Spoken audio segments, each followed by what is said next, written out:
подошел избиратель по фамилии Жуня Илья Владимирович, 6 ноября 1982 года рождения, который зарегистрирован улица Измайловская, 7, со справкой номер 9.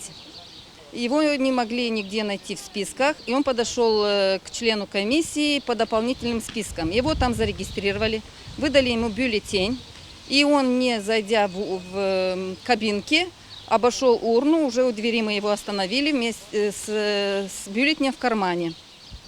Бюллетень был чистый, мы его отобрали, все члены комиссии, председатель комиссии в том числе это все видели, и мы опустили чистый бланочек в урну.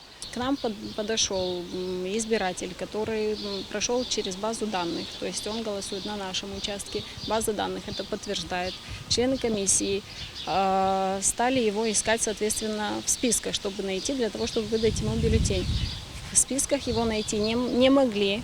Я обратилась в ЦИК, что делать по данному вопросу.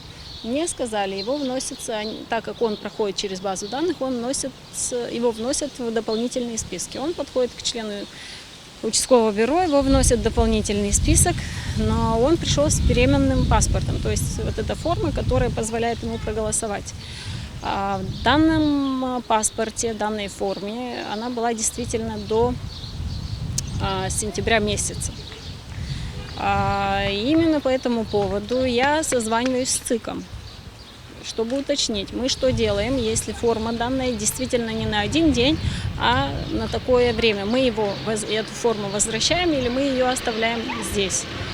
Нам объясняют, что вы ему выдаете эту форму, так как она является действительно на такой период времени.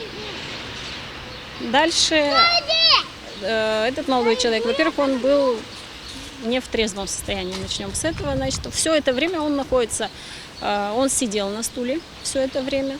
После того, как я уже выяснила, что делать с этой формой, я уже подхожу, а он сидел около наблюдателей. Я у него спросила, и все члены, которые были там, в принципе, и наблюдатели спросили, где бюллетень. Он открыл карман и достал этот бюллетень. Я не знаю, но он не выходил из здания, то есть мы за ним не гнались. Не было такого, что попытка вынести его за пределы участка. Мы обнаружили именно вот этот случай, он там сидел, человек. Этот бюллетень мы взяли, мы его опустили в урну. Он свою форму забрал и ушел.